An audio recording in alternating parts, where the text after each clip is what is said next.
થાય છે ને વાંચ્યા પણ ભાઈ મારું મોડું થાય છે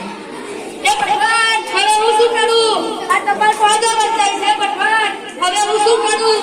આ મને ટપાલ તો વાંચતા નથી આવડતી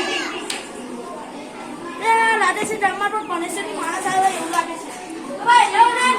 વાંચ્યું છે આ ટપાલ વાંચ્યા પણ મને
ખબર પડે છે કે આ પત્રમાં તેની પત્નીને ડિલિવરી થતા